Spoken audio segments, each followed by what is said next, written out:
Most podcast hosts think, well, if my content's good enough, if I deliver enough value inside of my episodes, then people are naturally going to listen. And as long as I'm consistent, my show's going to grow. But the reality is there are 5 content gatekeepers that your listener has to go through before they decide whether or not they're going to click play. And if your listener doesn't make it through any one of those 5 gates, then guess what? You're going to lose them. And they'll never hear how good your episode content is. So today, I'm going to let you sit in on an exclusive interview that I did with Adam Adams on the podcast on podcasting so that you can learn how to stop losing listeners to your competition.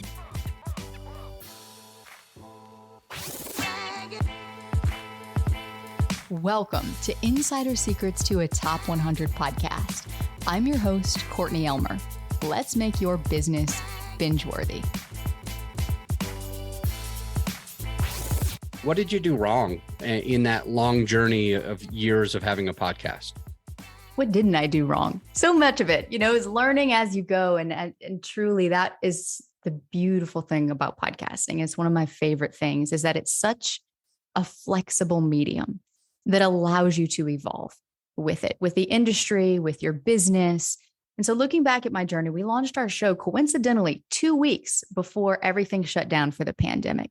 And when I launched my show and I named my show after my company's name is The Effortless Life.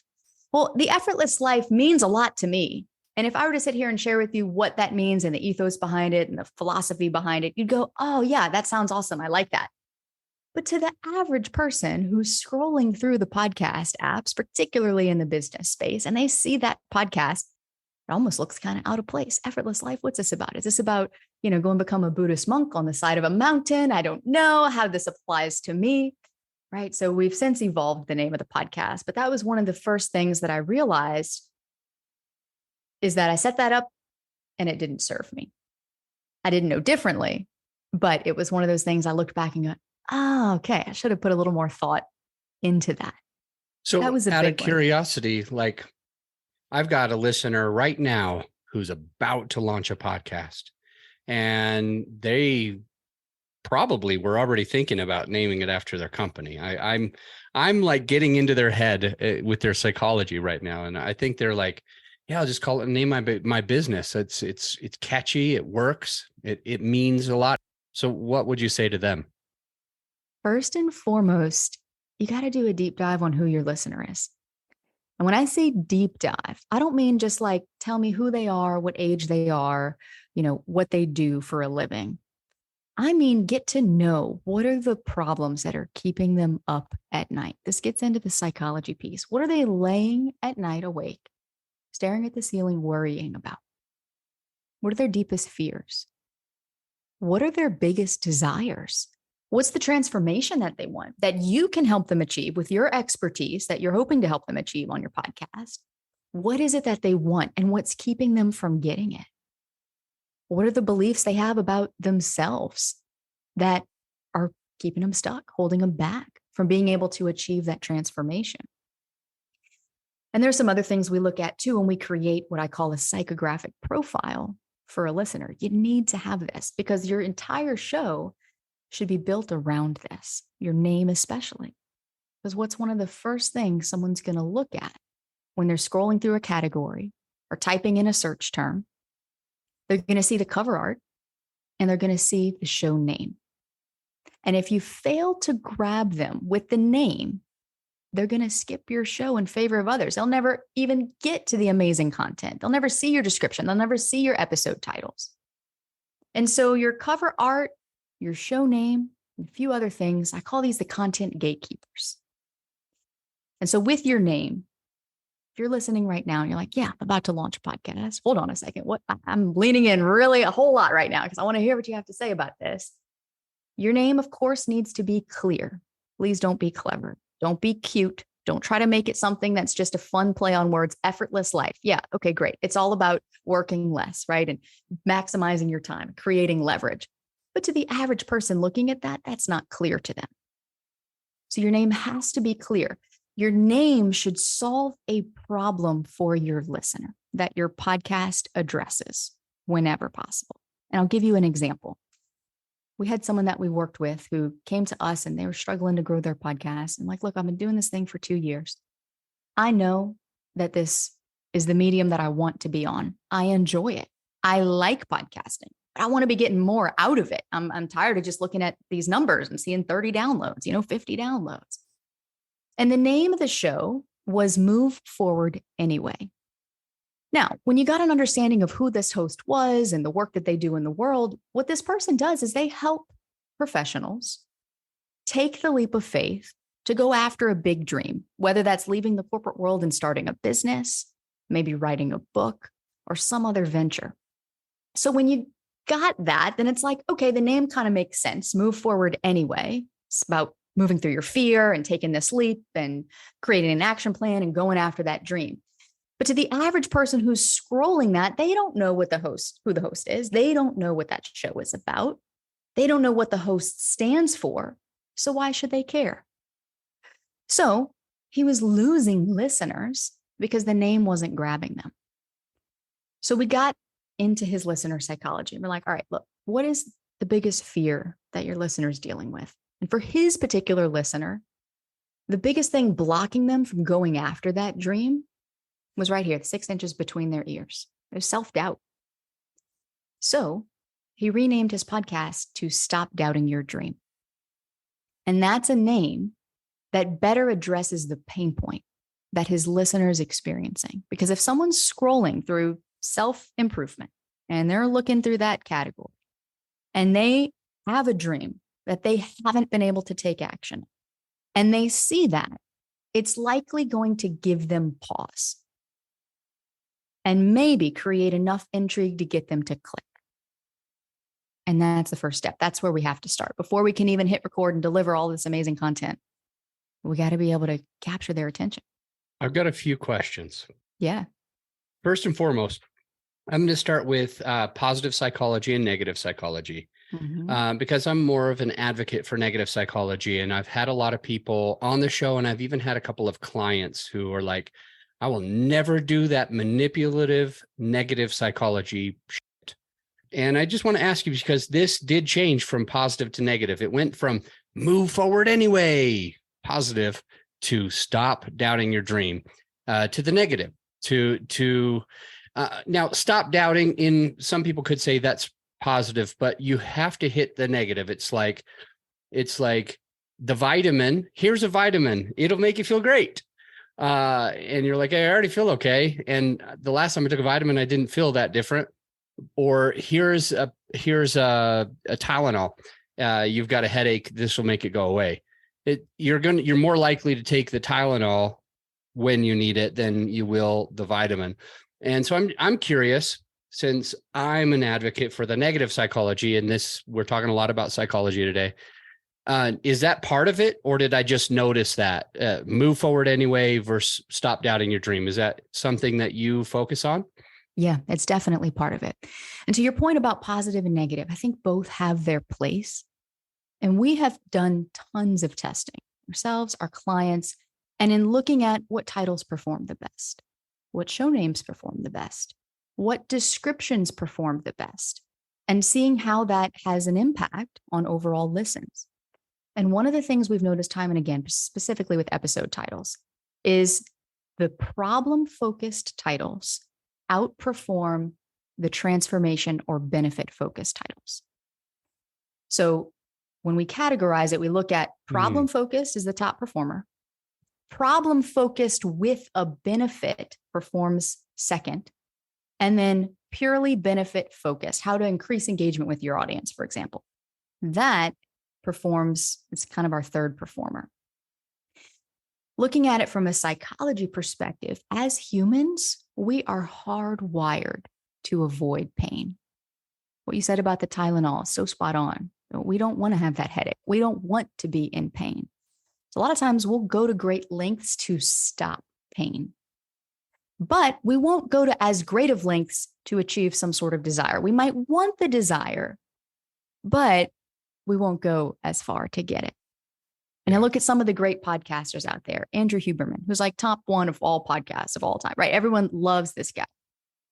When Andrew Huberman is doing an episode on sleep, He's not sitting there telling you, hey, you need to get 8 hours of sleep at night because this is what's going to happen when you do. We all know we need to have more sleep, right? It should be better quality. You got to sleep in the dark room with the cool lights and turn the lights down, cool temperature, all that thing.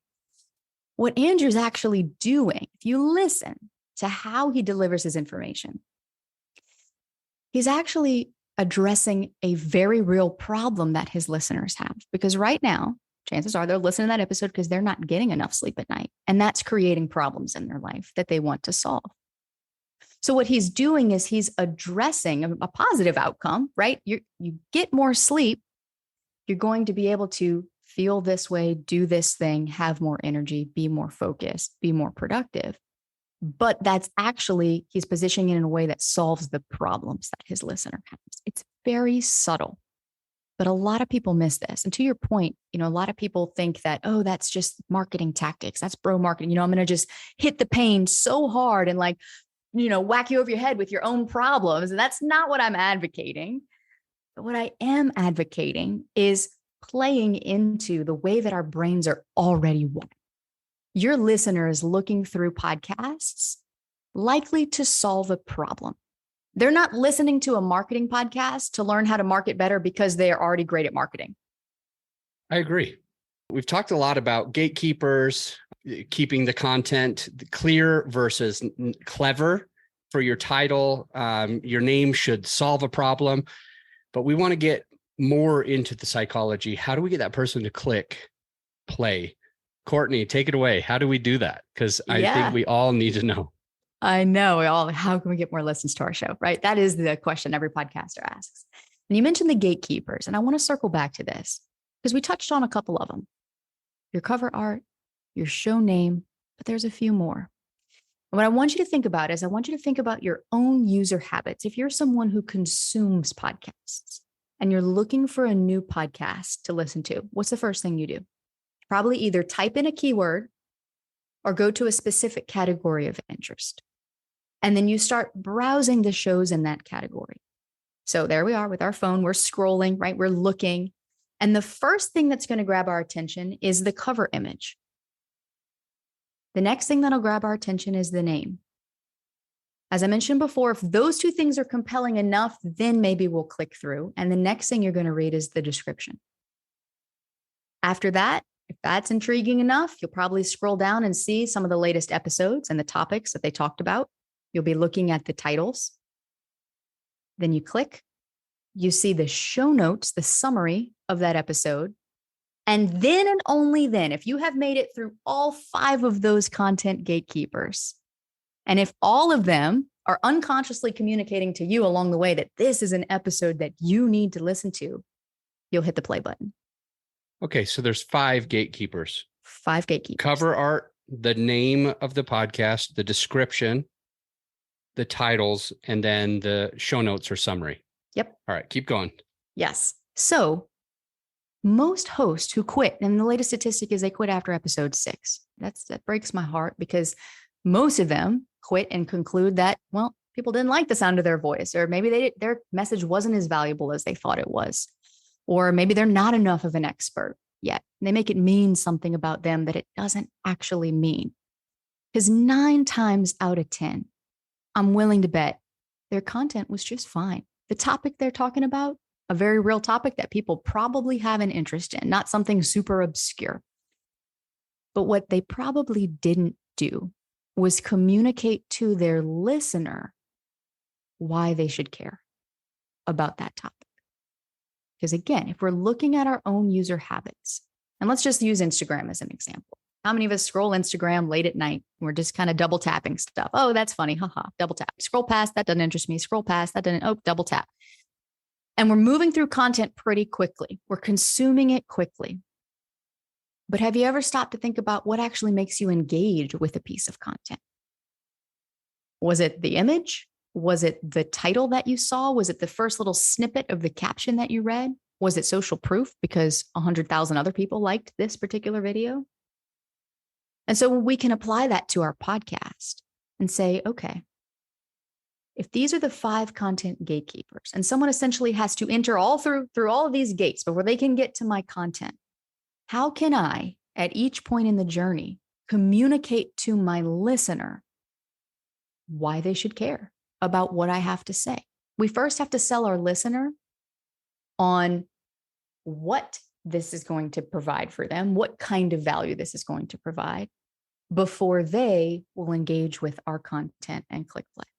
Where do we put that? Like in these gatekeepers, cover art, name, description, title, and show notes.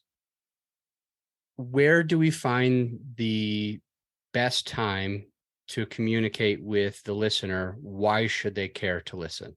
Just like the example I gave you with the cover art and the name earlier, with move forward anyway, and switching that to stop doubting your dream, which makes that clearer and more focused on the problem.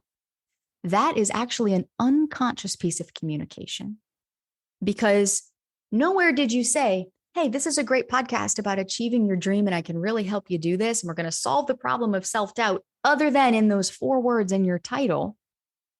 But it's enough to, on an unconscious level, make your listeners stop. It stops the scroll because it is a real problem that they're dealing with. That's one example. Let's look at cover art. If you look at Amy Porterfield's podcast, and if I were to pull her up on my computer right now and take a screenshot of all the other art that's next to hers, hers is the only one that is completely opposite of the other shows that are appearing next to her, top 10 or so shows surrounding her. Most of the shows there have warm colors, really bold graphics, really strong text, right? Some of them have photos, some of them don't, but it's these bold fonts. It kind of comes across strong as these warm colors, which, color theory says they're supposed to incite people to action. But Amy did the opposite. Now, Amy's show is called Online Marketing Made Easy. Her title's very clear, and it solves a problem for her listener. It's more positive frames, but it's actually solving a problem because she's attracting people who are struggling with their online marketing. Her cover art is very light gray. It's clean. The shirt that she's wearing is like a light blue color, and it's completely opposite everything else that you see next to her. I'd be willing to bet that's intentional, because if you're scrolling and everything looks the same, where's your eye going to be drawn to? To the one thing that looks different. So those are 2 examples of how we can unconsciously grab someone's attention. They're not sitting there going, let me look at a show that has different cover art, right? This isn't a logical thing that they're sitting there, examining, how I'm going to listen. But it will draw their eye. Then they'll read the title that will address a problem. Then they read your description. And if that is framed towards further validating why you're the person to help them solve those problems, then that will help to build some of that trust. And then they'll say, okay, this person seems to know what they're talking about. Let me see what they're actually talking about. And then that's the next piece, is your episode titles, which, as I mentioned earlier, we've noticed that the ones that are focused on solving problems tend to get the most listens. Speaking of solving a problem, in your podcast and in your business, what problem do you solve for your listener or for your client? We've done a lot of work with people on the system side within their business, helping them install better systems for scalability. And so many of our clients were coming to us saying, Courtney, I am sick and tired of posting 6, 7, 8, 10 times, 12 times a week on social media, trying to come up with content that I pour my heart and soul into, and it gets buried in the news feed in 24 hours. And then I have to do it all over again. And I'm just burnt out on it. I'm getting nowhere. And I've switched platforms. I've jumped from Instagram. Then I was doing LinkedIn. Then I tried YouTube, and none of it's working right. What do I need to do to better market my business? And so kind of concurrently, we had launched our podcast and seen huge success with this, both as a marketing tool, a lead generation tool, a thought leadership expansion tool, a networking tool. And so we started teaching people how to install a podcast as a marketing system within their business.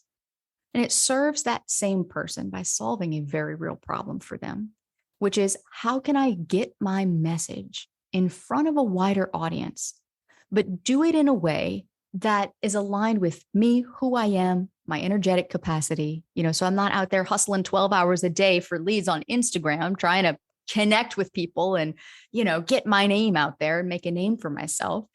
Because so many of the people that we work with have a deeper purpose and a very important, powerful message that they want to share. So we really take them from this unheard expert to giving them the systems and structure they need to succeed with a podcast so they can set themselves up to be seen as that in-demand thought leader in their niche. Awesome. Love it. I have like a quick rapid fire round for you. It's just 3 little questions. And first is, what length of episodes should we be targeting as podcasters? This goes back to your ideal listener. When are they listening? Are they listening at the gym? They're doing an hour-long workout. Are they listening on their commute and they've got 20 minutes? Are they a busy parent who's on a walk with the dog or the kid? You're right. They've got 10, 15 minutes. Gear it towards your ideal listener. I love it. Good answer. How many episodes per week should we focus on? Focus on what you can consistently deliver. For me right now at this season in my journey as a business owner, as a podcaster, it's 1 a week. Never missed a week in 3 years. I'd love to be releasing 3, 4, 5 episodes a week. But I also know that I wouldn't be able to keep up with that consistently. So start with what you can stick with. And last question. You have good answers. I love this. Should we do solo episodes, co-hosted episodes, or interview episodes? And if not, what's a good combination? If a combo, what's a good combo? Yeah, I'll speak personally on this one. I think it's really important for your listeners to feel connected to you, even if your show is not about you. Because at the end of the day, you are the host of that show. So there has to be some kind of connection and trust as their guide, as you're guiding them, that they need to build with you, developing that relationship with you. So solo episodes can help you accomplish this. Doesn't mean you have to have a purely solo podcast. I don't. But I do believe a hybrid is a great answer. It's a great solution. It allows me to interview guests that I can bring in to talk about topics that I don't have an expertise on, but that will serve my listeners well. And it allows me to share my expertise on the topics that I do know about to stay connected with my listeners. So that's what works for me. Awesome. I want to just thank you, Courtney, for jumping on, helping us with some psychology. My favorite part that sticks out is clear, not clever. Now, I've had so many clients that become so clever with their titles, and I've never understood how to explain to them in good words that we want this to sing to the person, but clear, not clever. I'm going to use that. I love it. I really appreciate you. If you liked what you heard in today's episode, then come with me to the next one, because we're going to be diving into how to create deeper engagement with your listener. And I'm going to be answering questions like, should you include your headshot on your podcast artwork? Or what about your podcast avatar? Should you have one or should you have more than one? I'm answering all these questions for you and more inside the next episode. So head on over there with me and let's make your business binge-worthy.